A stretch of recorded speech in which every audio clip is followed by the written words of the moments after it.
We will now transition into our networking session. Via Zoom, networking can seem very overwhelming, but this is a time to connect and discuss how to create safe, inviting, and welcoming workspaces. And better yet, some of you are already doing this. So we invite you to share some tips on how you are creating safe, inviting, and welcoming workspaces. We are also going to share out a Jamboard link to capture your ideas, suggestions, questions, and thoughts related to creating a safe, inviting, and welcoming workspace. So I am going to give you some directions before we get into our breakout sessions this afternoon. So there will be 5 to 7 people randomly assigned in each room. You will have about 15 to 20 minutes to network. There will not be a facilitator in your breakout room. During this time, I encourage you to share contact information to allow for follow-up and relationship building after the event. We will give you a 2-minute warning before we close the breakout room. So during your networking session, we invite you to discuss the following 2 questions.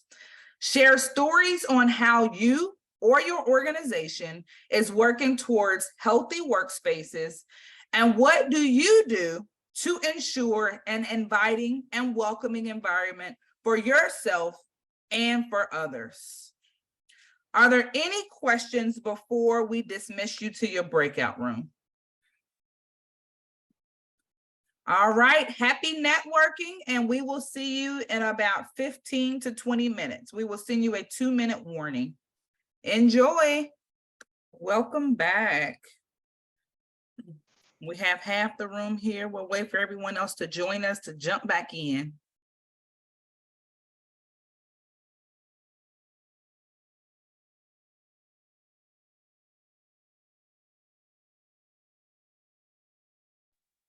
Oh my God. So we couldn't get the Jamboard to work for us, so sorry. Group 1, we couldn't get it to work. That's okay. We'll give you all the opportunity to share out. And so that's perfectly fine. All right. Is everyone back?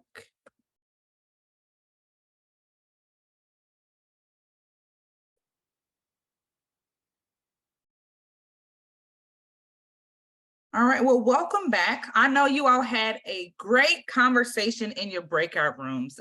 I also want to say thank you all for sharing your ideas, your thoughts, suggestions, and even questions via the Jamboard. And I do understand some folks were not able to access the Jamboard. And so we would love to hear from some of you that would like to maybe share some of your thoughts, ideas, or suggestions that you would like to share out to the larger group. So would anyone like to unmute their mic and share?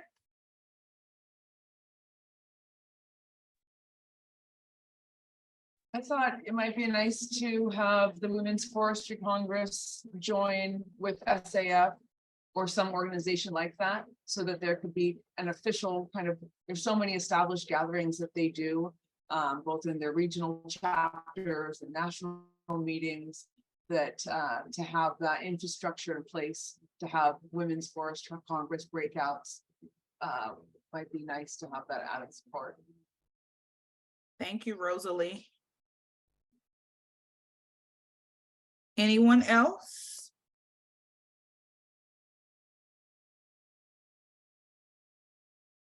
We talked a lot about the importance of just holding ourselves to boundaries.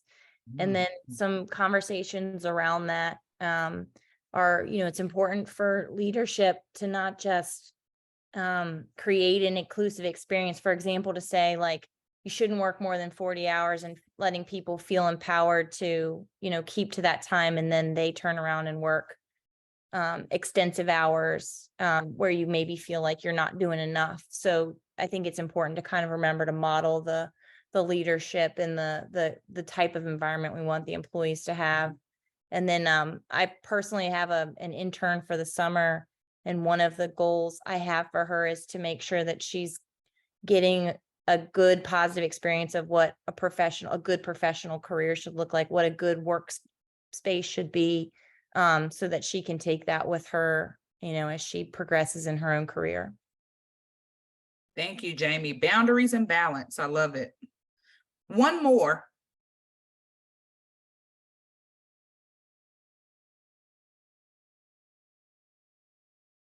Going once. Going twice. All right, well, I'm going to move forward, and I want to say thank you all for sharing your thoughts with us. I hope that you all did exchange contact information in your breakout rooms. It is always great to have time to network, because that is where we can explore from a level of curiosity and learn from one another as we begin to take the positive steps we need to in order to build a safe, welcoming, and inviting workspace. We'll be reviewing the Jamboard and other comments from today's event and sharing out a resource for your consideration along this journey. But before we adjourn for today, I would like to know one thing you took away from today's event.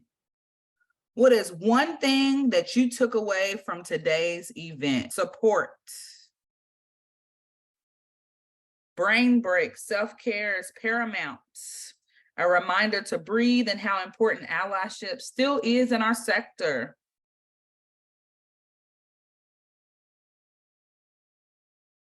And you can just share it here in the chat. Connections matter.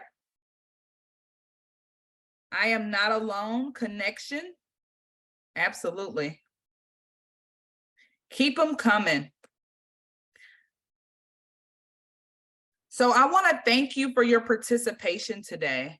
Please mark your calendars for the next 2 Women's Forest Congress virtual gatherings on September the 13th and December the 6th. But we need your help to ensure we're able to host these upcoming events. So our call to action is the following.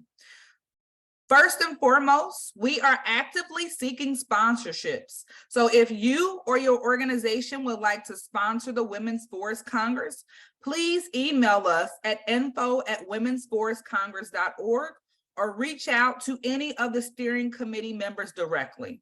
Second, get involved in moving the Women's Forest Congress and the Declaration forward within your own organizations and networks.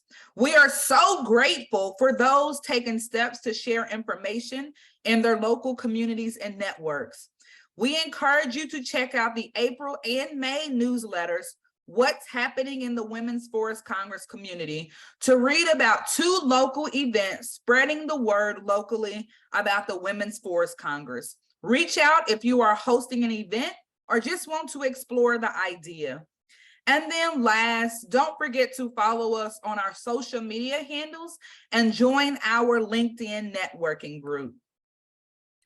So as we adjourn today, your charge is to create a safe, inviting, and welcoming workspace. We look forward to seeing you on September the 13th. And until next time, be the change you want to see and be. Thank you and have a great day.